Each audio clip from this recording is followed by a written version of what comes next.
À 25 ans, Mia affiche au monde un sourire que personne ne peut fissurer. Chaque matin, elle murmure devant la caméra, « La vie est belle quand tu crois en toi ». Des milliers de regards avalent ces mots, fascinés par cette jeune femme que tout semble bénir. Photos éclatantes, peau lumineuse, robes somptueuses, décors luxueux. Elle publie, elle inspire, elle éblouit. Mais derrière l'écran, une phrase revient toujours, comme une ombre, si seulement il savait. Car Mia porte en elle une vérité si lourde qu'elle en devient un poids sur sa respiration. Ce n'est pas un secret, c'est une cicatrice encore tiède, un fardeau que son propre reflet évite. Le monde applaudit son apparence, mais elle connaît la vérité, son univers n'a rien d'un conte. Elle a appris très tôt à fabriquer l'illusion, à transformer le vide en lumière, à maquiller les fissures pour en faire un décor. Elle s'est entraînée à sourire en même temps qu'elle s'effondrait. Elle a perfectionné l'art de dire « tout va bien » alors que tout brûlait. Sur les réseaux, elle flotte au-dessus du monde. Dans la vraie vie, elle s'enfonce. Elle vit dans un petit appartement silencieux où chaque mur semble lui rappeler qu'elle ne possède rien, ni véritables amis, ni véritable amour, ni véritable paix. Elle connaît le froid des nuits sans nourriture, la honte des factures cachées, la solitude des matins où personne ne demande si elle va bien. Pourtant, elle continue de publier des photos de cafés hors de prix, de piscines privées et de journées parfaites. Il y a dans ses gestes un tremblement imperceptible, dans sa voix une note étouffée, dans ses yeux une fatigue que seuls les observateurs attentifs pourraient deviner. Quand elle coupe la caméra, elle s'assoit en silence, pose sa main sur sa poitrine comme pour retenir un souvenir qui la brûle encore. Elle sait que son passé trouble n'a jamais disparu. Il rôde, il respire, il attend. Et parfois, juste avant de poster une nouvelle vidéo, Mia murmure une phrase que personne n'entend, « Un jour, tout ça va s'effondrer ». Entre 12 et 16 ans, Mia apprend trop tôt que certaines enfances ne brillent jamais. Son foyer est une maison qui respire la fatigue, une mère dépassée qui court entre deux emplois, un père absent dont le silence est devenu une habitude. Mia traverse les pièces comme une ombre, sans bruit, sans place, sans importance. Elle entend sa mère murmurer le soir, « Je fais ce que je peux », et ces mots lui collent à la peau comme une condamnation. À cet âge, elle découvre la blessure de ne pas être regardée, de ne pas compter, de ne pas exister. Un jour, dans la cour de l'école, une camarade montre son téléphone flambant neuf et une page remplie de vie parfaite. Mia voit pour la première fois des adolescentes voyager, rire, porter des vêtements qu'elle n'a jamais touchés. Elle demande « C'est qui ?» et on lui répond « Des filles comme nous, mais mieux ». Cette phrase la fracture. Elle rentre chez elle avec une idée nouvelle, presque violente, quelque part, des enfants du même âge vivent une existence que la sienne ne pourra jamais atteindre. Ce soir-là, elle ouvre un vieux téléphone fissuré et entre dans le monde brillant qui va la marquer pour toujours. La fascination devient un refuge immédiat. Elle observe les filtres, les sourires, les voyages, les chambres immenses. Elle se répète, elles sont réelles, et moi ? La honte commence à se glisser en elle, une honte froide, lourde, qui s'installe dans sa respiration. Elle n'ose plus inviter qui que ce soit chez elle. Elle cache son cartable déchiré. Elle marche la tête baissée dans les couloirs. Elle développe le besoin vital d'être vue autrement que comme la fille pauvre. Une petite voix lui dit chaque nuit, « Ce que tu es ne suffit pas ». C'est là que son cœur commence à se fissurer. Alors elle décide de réinventer son existence, en secret. Elle efface les photos de sa vraie vie et remplit son téléphone de captures d'écran qu'elle ne montre encore à personne. Elle étudie les poses, les angles, les phrases que les autres utilisent.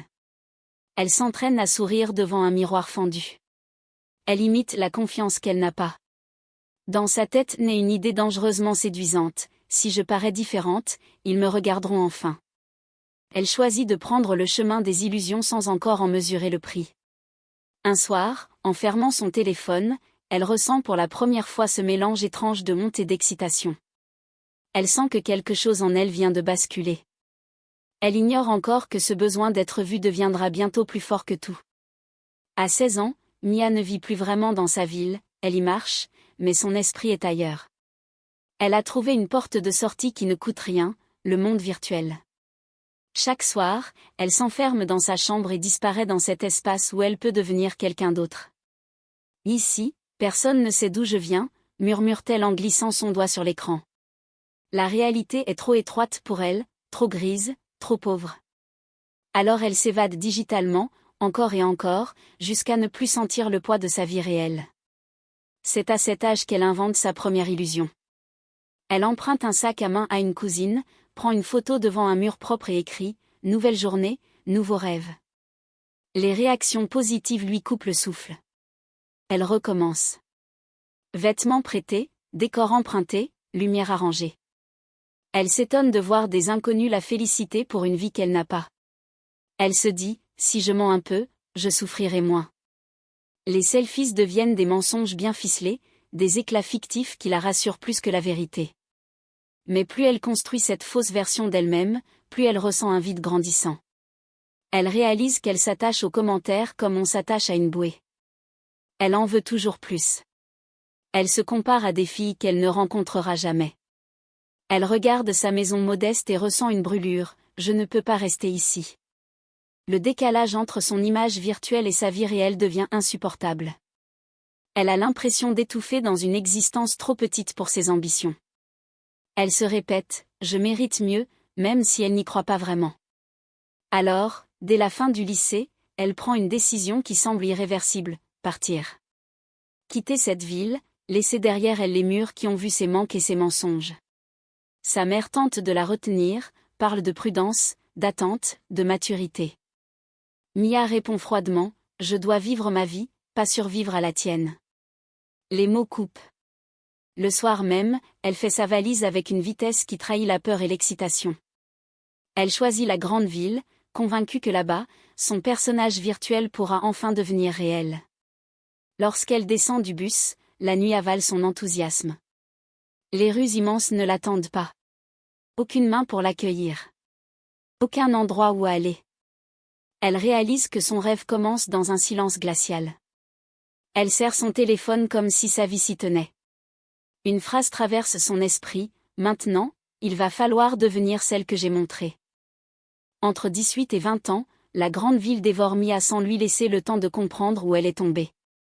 Elle enchaîne les petits boulots, serveuse épuisée, vendeuse ignorée, réceptionniste remplacée. Chaque mois, les dettes s'accumulent comme des rappels de son impuissance. Elle mange peu, dort mal, envoie des candidatures qui restent sans réponse. Pourtant, elle continue de publier des photos brillantes, comme si sa vie était un conte. Elle murmure souvent, ils doivent croire que je réussis. Et plus elle lutte dans l'ombre, plus elle se force à briller en ligne. La pression de séduire ses abonnés imaginaires devient étouffante. Elle n'a pas des milliers de followers, mais elle agit comme si un public l'observait sans relâche. Elle ne veut pas les décevoir. Elle se répète, si je ralentis, je disparais. C'est dans cette fragilité que les premiers hommes apparaissent, plus âgés, plus confiants, habitués à lire la détresse derrière les sourires. Ils l'approchent, lui parlent avec une douceur qui ressemble à une promesse. L'un d'eux lui glisse, tu mérites mieux que la galère. Cette phrase ouvre une porte dangereuse. Le jour où l'un d'eux lui propose un dîner en échange d'un peu de compagnie, Mia ressent une déchirure intérieure. Son cœur dit non, sa situation dit oui. Elle hésite, tremble, se demande ce que cela ferait d'être enfin considérée, même faussement. Son esprit devient un champ de bataille, dignité contre survie, morale contre nécessité.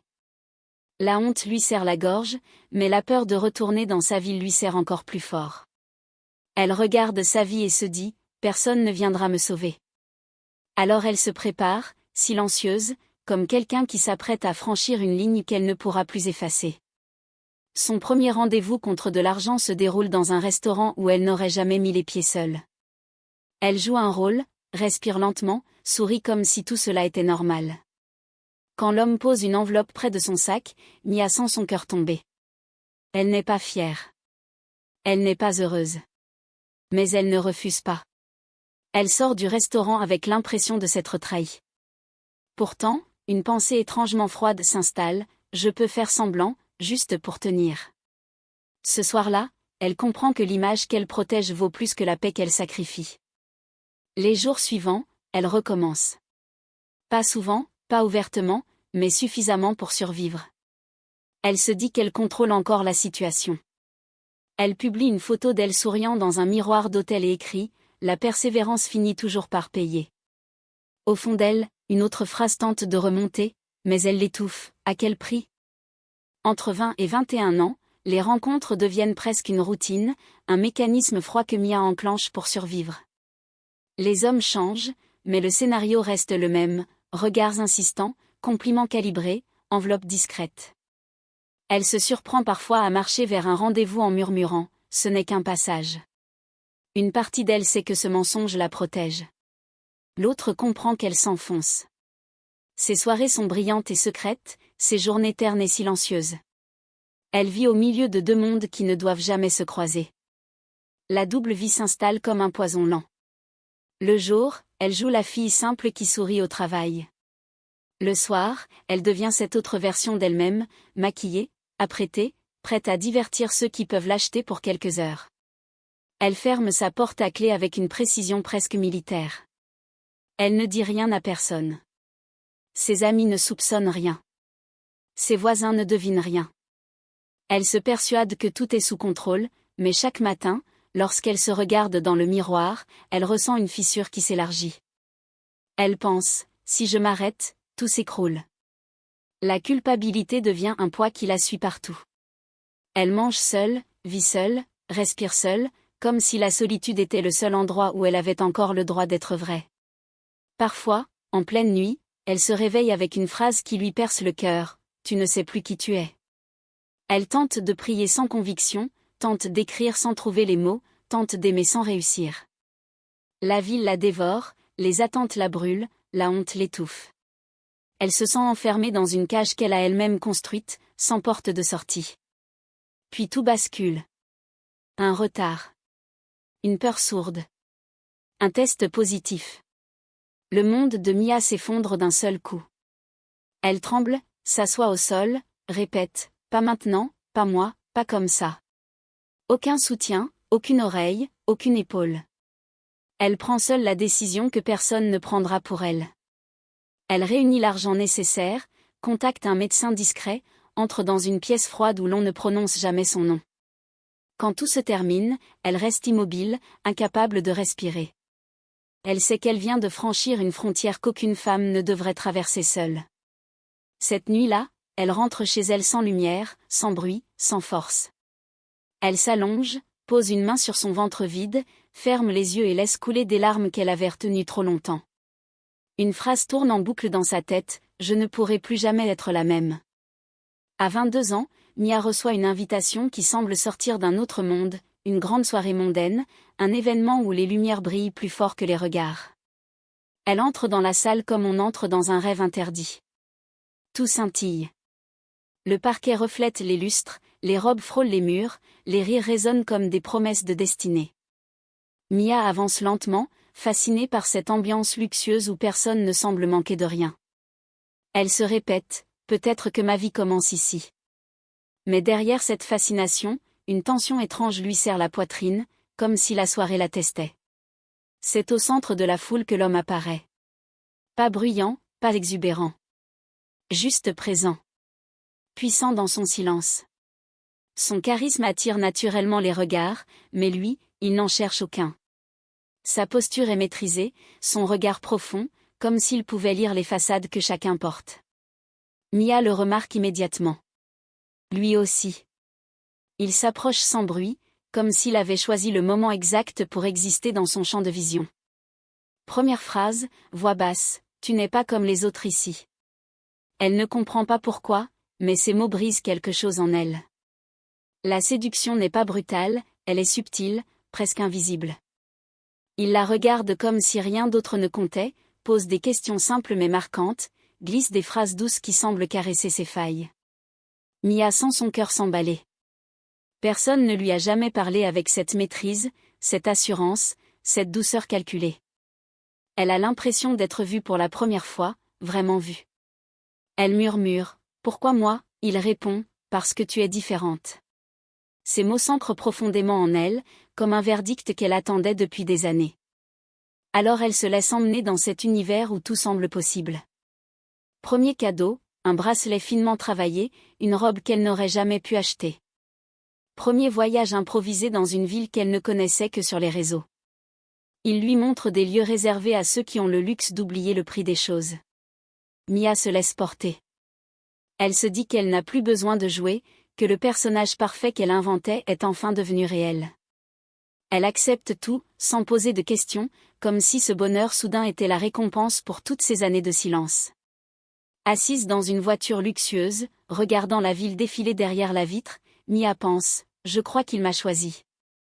Une sensation douce, presque dangereuse, envahit sa poitrine. Elle ne voit pas encore l'ombre qui se cache derrière cette lumière. La vie luxueuse s'abat sur Mia comme une vague fulgurante. Tout devient rapide, intense, presque irréel. Elle passe de petits appartements sombres à des suites lumineuses avec vue panoramique. Les restaurants deviennent des temples où l'on prononce son prénom comme une bénédiction. Les chauffeurs l'attendent devant les hôtels, les serveurs la traitent avec une attention qu'elle n'a jamais connue. Elle marche avec une assurance nouvelle, comme si l'univers avait enfin décidé de la placer à la hauteur de ses rêves. Elle se surprend parfois à dire, c'est donc ça, être enfin à sa place. Elle ne voit plus le sol, seulement l'altitude. Dans ce tourbillon d'excès, Mia se sent invincible. Elle croit mériter chaque instant, chaque verre, chaque voyage, chaque regard admiratif.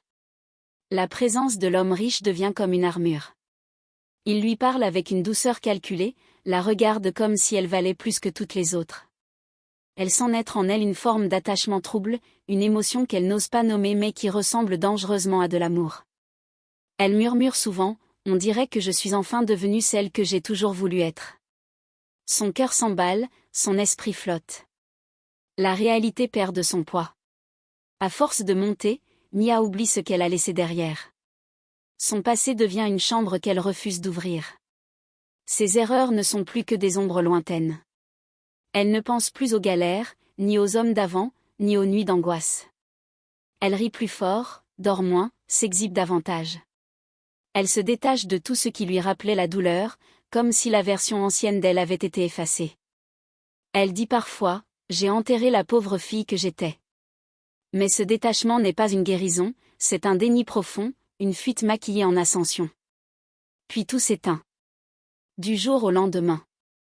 Plus de messages. Plus d'appels.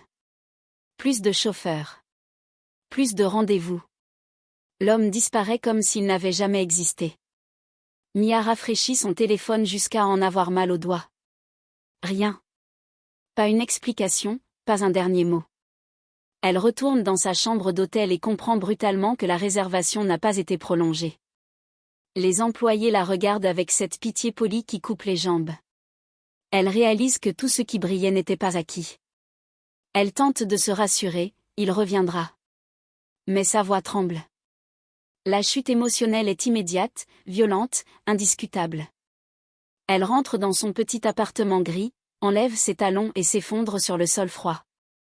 Les murs semblent plus serrés qu'avant, plus étouffants. Elle revoit les lumières, les regards, les voyages, et tout disparaît comme un rêve mauvais. Une seule phrase tourne dans sa tête, obsédante, comment suis-je censée redescendre de si haut ?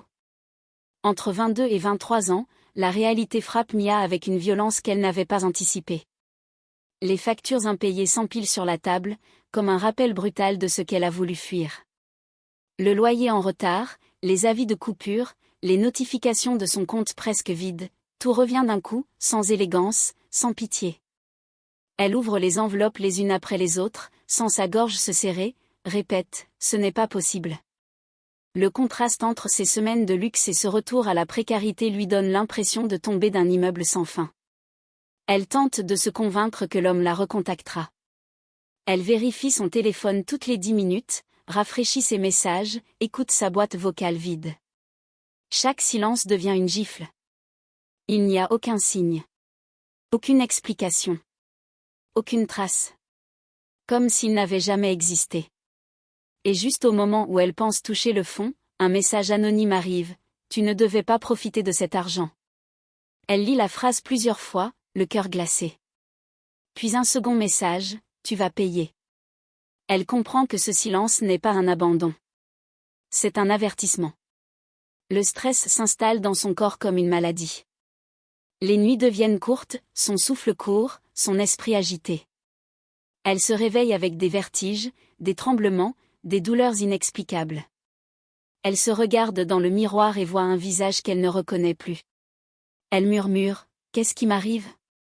La peur s'enracine profondément. Elle n'ose en parler à personne. Elle sait que derrière sa façade parfaite, elle est en train de s'effondrer. La honte lui colle à la peau. Elle évite les réseaux, évite les amis, évite toute lumière. Elle a l'impression d'être observée. Traquée. Jugée. Elle consulte un médecin, puis un autre, mais les diagnostics tombent dans le vide, fatigue, stress, anémie peut-être. Aucun ne comprend l'origine de ces malaises soudains qui l'empêchent parfois de tenir debout.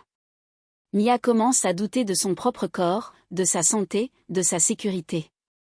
Elle reste enfermée dans son appartement, rideau tiré, comme si la ville voulait la dévorer à nouveau. Elle pense à appeler l'homme, puis se souvient qu'elle n'a aucun moyen de le joindre. Elle se répète, « Je ne peux pas continuer comme ça. » Mais elle ne trouve aucune issue. Une nuit, alors qu'elle peine à respirer après un nouveau vertige, elle se recroqueville sur le sol et serre son téléphone contre elle. Le message anonyme clignote encore dans son esprit. Elle réalise que ce n'est plus seulement sa vie virtuelle qui se fissure, mais son corps lui-même. Une seule pensée traverse son esprit, quelque chose de grave vient de commencer. À 23 ans, les vertiges deviennent si violents que Mia doit s'agripper au mur pour ne pas s'écrouler. Parfois, sa vision se trouble d'un coup, comme si quelqu'un avait baissé la lumière en elle. D'autres fois, elle perd connaissance quelques secondes, se réveille sur le sol, incapable de comprendre comment elle est tombée. Les médecins la regardent avec la même impuissance professionnelle, examens normaux, analyses propres, rien d'alarmant selon eux. Pourtant, Mia sent son corps se dérégler, comme si quelque chose en elle se dissolvait lentement. Elle répète, « Je sais que ce n'est pas juste du stress. » Face à l'absence de réponse médicale, son esprit glisse vers des théories qu'elle n'aurait jamais imaginées. Elle se demande si elle est empoisonnée, si quelqu'un l'observe, si ces messages anonymes ne sont que la première étape d'un jeu cruel. Elle se rappelle les nuits de luxe, les regards de l'homme, ses silences étranges, la façon dont il semblait tout savoir sur elle. La suspicion s'infiltre dans ses pensées comme une fumée froide. Elle se répète, ce n'est pas une coïncidence. Chaque malaise devient une preuve.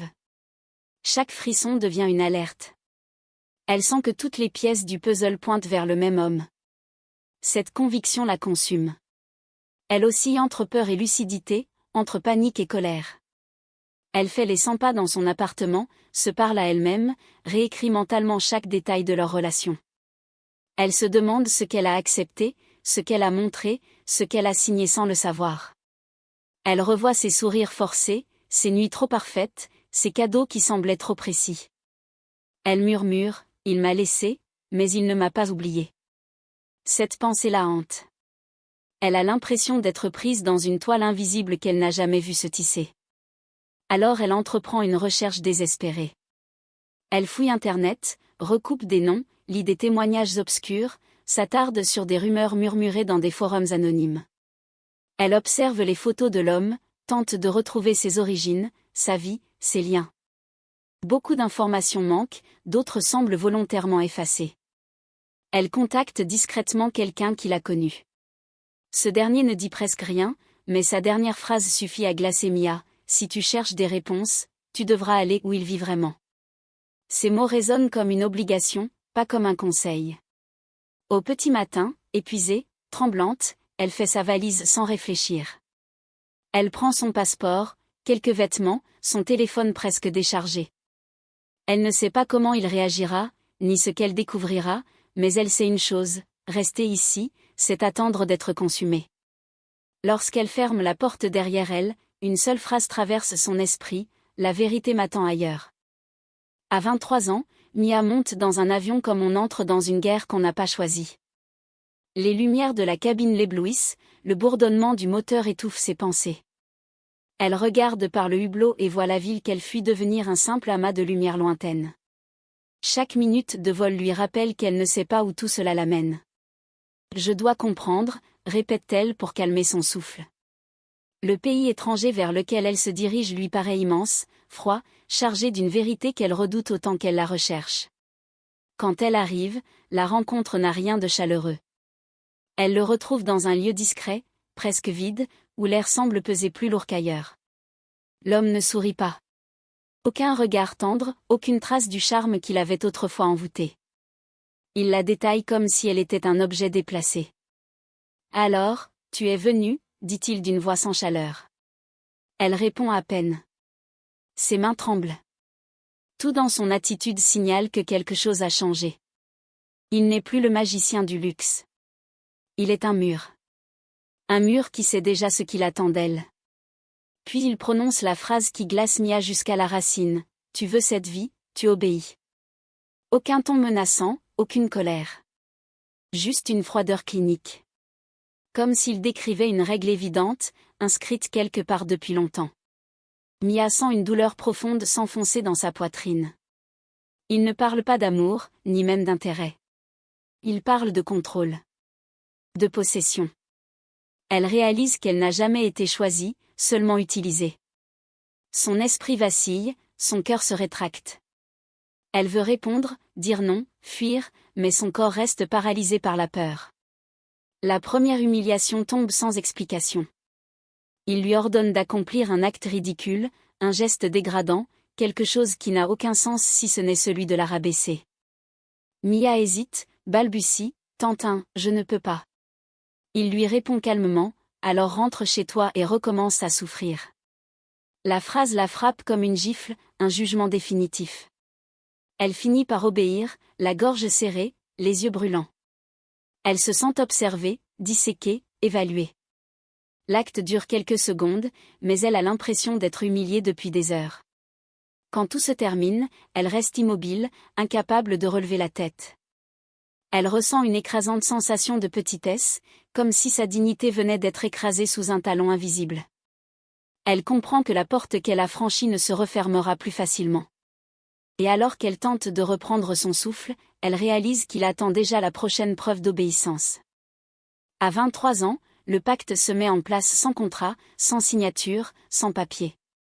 L'homme n'a besoin que de sa voix pour sceller l'accord. Une fois par mois, tu prouves ta loyauté, dit-il comme s'il énonçait une règle simple. Mia ne répond pas. Elle comprend que ce pacte est une prison invisible, un piège sans barreaux.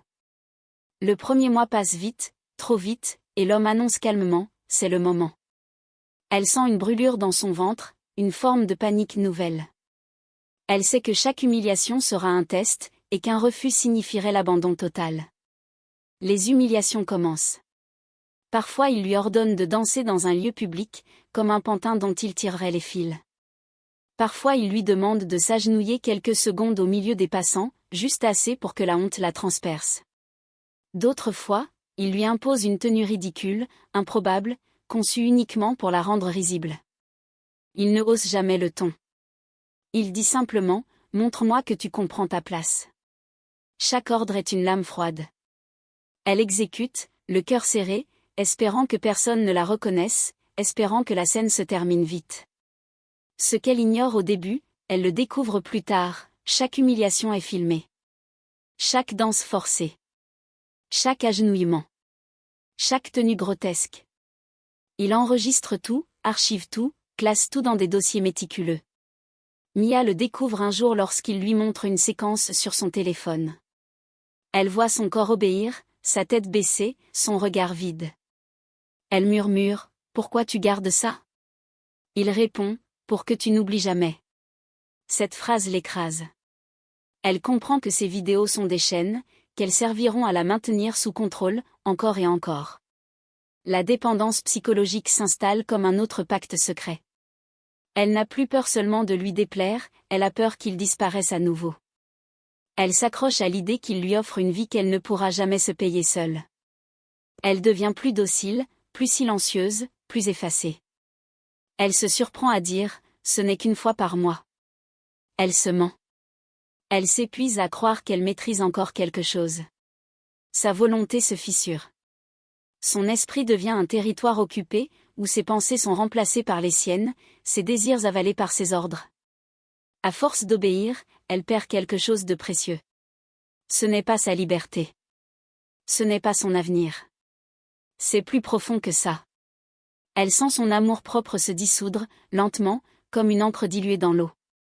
Un soir, après une humiliation particulièrement dure, elle se regarde dans un miroir et murmure « Je ne sais plus qui je suis ». La glace ne renvoie que le reflet d'une femme brisée. Derrière elle, son téléphone vibre, un nouveau message de l'homme. Entre 23 et 24 ans, l'obéissance devient pour Mia une seconde respiration. Elle n'attend plus les ordres, elle les devine, elle les anticipe, elle les exécute avant même qu'ils ne soient formulés. Tout en elle a changé de direction. Ses gestes sont mesurés, sa voix contrôlée, son regard programmé pour ne jamais contrarier. Elle vit avec une phrase répétée dans sa tête comme un mantra sombre, « Si je fais ce qu'il veut, tout ira bien ». Cette pensée anesthésie sa peur tout en la nourrissant subtilement. Elle n'est plus guidée par la volonté. Elle est guidée par l'habitude. La soumission ne se limite plus aux gestes. Elle envahit aussi ses émotions. Mia ne ressent que ce qu'elle a le droit de ressentir. Elle retient ses larmes, avale sa colère, maquille son malaise. Elle répond « oui » automatiquement, avec une docilité presque mécanique. L'homme n'a plus besoin de hausser le ton, sa simple présence suffit à la mettre dans un état de vigilance totale. Elle s'efforce de rester parfaite, polie, utile. Elle pense souvent « je n'ai pas le droit de décevoir ». La femme qu'elle était autrefois semble s'être évaporée, laissant place à une silhouette programmée pour plaire. La peur devient permanente. Ce n'est pas la peur de l'homme lui-même, c'est la peur de perdre ce qu'il offre. L'argent. Le confort. La stabilité fabriquée. Elle sait que sans lui, elle retomberait dans le vide qu'elle a déjà connu. Alors elle s'accroche, même quand son cœur se resserre, même quand son corps tremble. Elle fait semblant de sourire, même quand son âme s'effrite. Elle se répète, je n'ai pas d'autre option. Chaque fois qu'elle pense à partir, une image revient, celle de son petit appartement, froid et silencieux, où elle n'était plus rien. Cette vision la paralyse. Pour le monde extérieur, pourtant, tout semble parfait. Sa vie publique est brillante. Elle poste des photos lumineuses, des vidéos motivantes, des instants soigneusement mis en scène. Elle reçoit des compliments, des messages admiratifs, des regards envieux. Mais derrière cette façade, sa vie privée est devenue un espace sombre, verrouillé, contrôlé. Elle ne décide plus de ses sorties, de ses horaires, de ses pauses. Elle ne parle plus de ses sentiments. Elle vit dans une tension permanente, oscillant entre la femme qu'elle montre et celle qu'elle cache. Elle devient experte en dissimulation, en mensonges élégants, en sourires creux. Un soir, alors qu'elle s'apprête à publier une nouvelle photo éclatante, elle s'arrête un instant. Son reflet apparaît sur l'écran noir du téléphone. Elle ne reconnaît plus les traits qu'elle voit. Elle murmure, « Tu t'es perdu ». Ces mots lui serrent la gorge. Puis son téléphone vibre. L'homme lui demande une nouvelle preuve d'obéissance. À 24 ans, l'humiliation dépasse enfin le cercle secret entre Mia et l'homme. Il commence à l'exposer, discrètement, perfidement, devant ses propres amis. Lors d'une sortie, il lui demande soudain, « Montre-leur que tu sais écouter ». Le ton est calme, mais le sens est brutal. Mia comprend ce qui l'attend. Ses amis rient, papotent, prennent des photos, ignorantes du drame qui se joue sous leurs yeux. Et au milieu de cette normalité effrayante, Mia s'exécute. Un geste humiliant, une posture absurde. Elle sent leur regard changer, même sans qu'elle comprenne vraiment. Une brûlure intérieure se déchire en elle. Les épisodes humiliants se multiplient. Devant elle, il lui impose parfois une phrase dégradante, une tenue ridicule, ou une action insensée. Toujours avec ce même sourire impassible, cette même douceur cruelle. Ses amis la regardent, confuses, choquées, parfois amusées, ne sachant pas s'il s'agit d'une blague ou d'un défi étrange. Mia voudrait disparaître. Elle voudrait hurler, « Ce n'est pas moi, ce n'est pas ce que vous croyez ». Mais elle n'a plus de voix. Elle exécute chaque ordre comme si elle était branchée sur un fil électrique.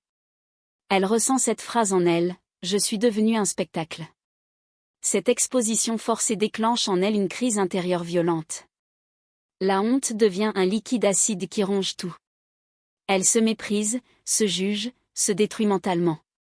Son esprit se fissure. Elle ne dort plus. Elle pleure en silence. Elle s'évite elle-même. Son regard devient absent, son sourire mécanique. Elle entre dans une dégradation psychique profonde, où les pensées sombres deviennent des murmures quotidiens. Elle se demande, comment ai-je pu tomber si bas? Elle ressent le poids de toutes les illusions qu'elle a construites et se dit que sa propre façade est en train de l'enterrer vivante. Progressivement, elle s'isole de tout. Elle ne répond plus aux appels. Elle évite les invitations. Elle ment pour ne pas sortir. Elle ferme ses rideaux, coupe ses notifications, disparaît volontairement. Elle vit dans une bulle opaque où elle suffoque. L'homme, lui, profite de cet isolement. Plus elle s'éloigne du monde, plus il s'infiltre dans sa vie. Il devient plus exigeant, plus précis, plus intrusif. Il la contacte à n'importe quelle heure, impose des règles nouvelles, exige des preuves plus fréquentes. Mia s'exécute, vidée, comme si sa volonté avait été arrachée. Elle n'a plus la force de résister. Un soir, après une nouvelle requête dégradante, elle s'assoit au sol, tremblante, le visage caché entre ses mains. Elle réalise qu'elle n'a plus d'amis, plus de repères, plus de voix intérieure. Un murmure traverse son esprit, tu vas perdre la dernière partie de toi si ça continue. Elle relève la tête et sent, pour la première fois, une fissure dans la cage qui l'enferme. À 24 ans, Mia vit une cavale qui n'a rien d'héroïque. Elle fuit sans destination précise, seulement guidée par une peur brute qui lui brûle la peau. Ses pas sont rapides, irréguliers, presque désespérés. Elle se cache dans des ruelles inconnues, passe des nuits dans des chambres bon marché, pleure dans des salles de bain où le robinet couvre ses sanglots. La solitude devient sa seule compagne, une présence lourde qui l'écrase autant qu'elle la protège. Elle murmure souvent, « Je ne veux plus qu'il me trouve ». Mais derrière cette fuite, un autre murmure se répète, « Je ne veux plus me perdre ». Un soir, épuisée, elle s'arrête devant une petite église encore ouverte. La lumière qui s'échappe du bâtiment n'a rien de spectaculaire, mais elle la touche d'une manière étrange. Mia reste longtemps immobile, hésitant à franchir la porte. Puis une pensée s'impose, insistante, personne ne peut m'aider, sauf peut-être là. Elle entre, guidée par un instinct qu'elle ne comprend pas. L'air est calme, presque lourd de silence. Elle s'assoit sur un banc, le corps tremblant, et se surprend à vouloir parler à quelque chose de plus grand qu'elle, comme si sa dernière chance n'était plus dans le monde qu'elle connaît. La décision de chercher une aide spirituelle ne naît pas de la foi, mais de la fatigue. Elle n'a plus rien à offrir à personne, plus rien à cacher, plus rien à défendre. Elle regarde l'autel avec une sorte de honte sacrée. Elle se dit, si je reste seule avec mes secrets, je vais m'éteindre. À cet instant, un homme s'approche doucement, le pasteur. Il ne l'interroge pas. Il ne la juge pas. Il dit seulement, tu peux t'asseoir, si tu veux. Ces mots simples brisent quelque chose en elle. Mia retient un sanglot mais ses yeux la trahissent aussitôt. Alors, pour la première fois, elle parle. Pas un mensonge, pas un filtre, pas une version arrangée. Elle raconte tout, chaque chute, chaque choix, chaque humiliation, chaque peur. Elle parle longtemps, parfois en s'interrompant pour respirer, parfois en laissant les larmes couler librement. Le pasteur écoute en silence, sans détourner le regard. Elle finit par dire, « Je ne sais plus qui je suis ». Il lui répond calmement, « Tu n'as pas perdu ton âme, seulement ton chemin ». Cette phrase la frappe au cœur. Elle inspire profondément, comme si un poids quittait enfin son corps. En sortant de l'église, elle sent quelque chose de nouveau, un souffle, léger mais réel, un apaisement fragile qui traverse son torse comme une lueur timide. Elle sait que son combat n'est pas terminé, mais pour la première fois depuis longtemps, elle marche sans trembler. Une petite voix intérieure murmure, « Tu peux encore te relever ». Entre 24 et 25 ans, Mia plonge dans une pratique spirituelle intensive comme on plonge dans l'eau après avoir manqué d'air trop longtemps. Elle se lève tôt, lit, prie, médite, parfois jusqu'à ce que ses genoux tremblent. Ses journées deviennent rythmées par un seul besoin, se reconstruire de l'intérieur. Elle murmure souvent, « Je dois apprendre à respirer autrement ». Les premiers jours sont difficiles, presque douloureux. Elle ressent le poids de ce qu'elle a vécu dans chaque silence, dans chaque prière murmurée, dans chaque larme libérée. Mais elle continue, obstinée, guidée par une intuition nouvelle. Au fil des semaines, elle sent son énergie revenir, mais lentement, comme un soleil timide qui hésite derrière les nuages. Elle mange mieux, dort mieux, respire sans avoir peur. Son corps retrouve une force qu'elle croyait perdue. Elle ne cherche plus à se maquiller pour exister, ni à se tenir droite pour impressionner. Elle sent une forme de guérison silencieuse traverser son ventre, sa poitrine, sa voix. Parfois elle dit en regardant son reflet, « Tu reviens ». Elle ne retrouve pas la Mia d'avant, non. Elle découvre une version plus brute, moins brillante, mais plus vraie. Avec cette nouvelle énergie, un détachement profond s'installe. Le luxe ne la séduit plus. Les réseaux ne l'appellent plus. Le faux monde qu'elle a construit lui semble soudain étranger, presque grotesque. Elle efface certaines photos, bloque des contacts, supprime les messages qui lui rappellent la façade qu'elle entretenait. Elle ressent une forme de liberté qu'elle n'avait jamais éprouvée auparavant. Elle se répète, « Je n'ai plus besoin d'impressionner personne ». Cette phrase devient un ancrage puissant. Elle réalise qu'elle n'était pas attachée aux choses matérielles, mais à l'idée d'être admirée. Cette idée, maintenant, ne l'intéresse plus. Ce détachement ouvre une brèche où s'infiltre une véritable libération émotionnelle. Elle pardonne lentement, non pour excuser, mais pour se délester. Elle pardonne à l'homme, à elle-même, à la jeune fille blessée qu'elle a été. Elle accepte enfin les cicatrices qu'elle essayait autrefois de maquiller. Elle pleure parfois sans raison, mais ce sont des larmes qui nettoient. Elle écrit des phrases simples dans un carnet. Je suis vivante, je peux recommencer, je ne suis pas ma chute. Chaque mot devient une pierre sur un pont qu'elle construit pour sortir du gouffre. Lentement, une nouvelle stabilité prend forme. Pas spectaculaire. Pas brillante. Juste humble, douce, solide. Mia marche plus lentement, parle plus doucement, respire plus profondément. Elle ne cherche plus à courir après une vie qui ne lui appartenait pas. Mais alors qu'elle referme son carnet un soir, une question traverse son esprit, suis-je vraiment prête à affronter ce que je dois laisser derrière moi? À 25 ans, Mia entame une reconstruction complète, mais pas celle que le monde admire, une reconstruction silencieuse, lente, presque fragile. Elle recommence à zéro, sans décor luxueux, sans artifice, sans spectateurs. Ses journées sont simples, cuisiner modestement, ranger son petit espace, marcher seule dans les rues, écrire dans son carnet. Elle réapprend à vivre sans chercher à paraître. Elle dit souvent, « Je ne veux plus être vue, je veux être vraie ». Cette nouvelle version d'elle-même ne brille pas, mais respire. Elle ne cherche plus la perfection. Elle cherche la paix. Sa nouvelle vie est authentique, presque minimaliste. Elle s'éloigne des lieux où elle jouait un rôle, supprime les contacts qui l'entraînaient vers le mensonge, nettoie son téléphone comme on nettoie une blessure. Elle trouve du réconfort dans de petites routines, arroser une plante, lire quelques pages, faire du thé, regarder le soleil entrer par la fenêtre. Ces gestes simples deviennent des ancrages. Elle se dit, je n'ai jamais eu besoin de plus. Elle découvre le bonheur discret de ne plus devoir mentir, de ne plus devoir performer.